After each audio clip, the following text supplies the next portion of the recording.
Iranian തുറമുഖങ്ങൾക്കെതിരായ American ഉപരോധം പിൻവലിക്കാതെ Hormuz കടലിടുക്ക് തുറക്കില്ല എന്ന് ഇറാനിയൻ സൈന്യം.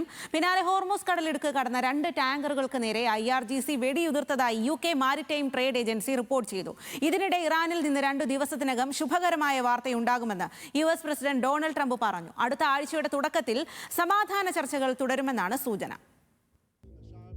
അമേരിക്കയുടെ മധ്യസ്ഥതയിൽ ലബനനിൽ 10 ദിവസത്തെ താൽക്കാലിക വെടിനിർത്തൽ പ്രാബല്യത്തിൽ വന്നതോടെയാണ് ഹോർമുസ് തുറക്കുന്നു എന്ന തീരുമാനത്തിലേക്ക് ഇറാൻ എത്തിയത്. വെടിനിർത്തൽ കാലയളവിൽ ഹോർമുസ് തുറന്നിരിക്കും എന്നായിരുന്നു തീരുമാനം. എന്നാൽ ആണവ കരാറിലടക്കം ധാരണയിലെത്താതെ ഇറാനെതിരായ നാവിക ഉപരോധം പിൻവലിക്കില്ല എന്ന് US പ്രസിഡന്റ് ഡൊണാൾഡ് ട്രംപ് അറിയിച്ചു.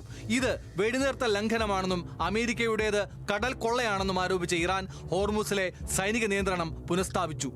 2 ദിവസത്തിനുള്ളിൽ ഇറാനിൽ നിന്ന് ശുഭവാർത്ത പ്രതീക്ഷിക്കുന്നുവെന്ന ട്രംപിന്റെ പ്രസ്താവനയ്ക്ക് പിന്നാലെയാണ് ഹോർമുസ് തർക്കം വീണ്ടും കടുത്തത്. സമാധാന ചർച്ചകൾ തുടരുന്നതിന് മധ്യസ്ഥരുടെ നേതൃത്വത്തിൽ ശ്രമം തുടരുകയാണ്.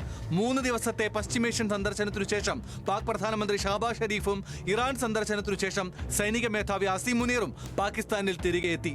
പാകിസ്ഥാൻ വിദേശകാര്യമന്ത്രി ഇഷാഖ് ദാറിന്റെ നേതൃത്വത്തിൽ സൗദി അറേബ്യ, തുർക്കി, ഈജിപ്ത് രാജ്യങ്ങളുടെ വിദേശകാര്യ മന്ത്രിമാർ പ്രത്യേക യോഗം ചേർന്ന് സാഹചര്യം വിലയിരുത്തി. അടുത്ത ആഴ്ചയുടെ തുടക്കത്തോടെ ചർച്ചകൾ പുനരാരംഭിക്കുമെന്ന സൂചന ശക്തമാക്കിക്കൊണ്ട് ഇസ്ലാമാബാദിൽ സുരക്ഷാ മുന്നൊരുക്കങ്ങൾ തുടരുകയാണ്.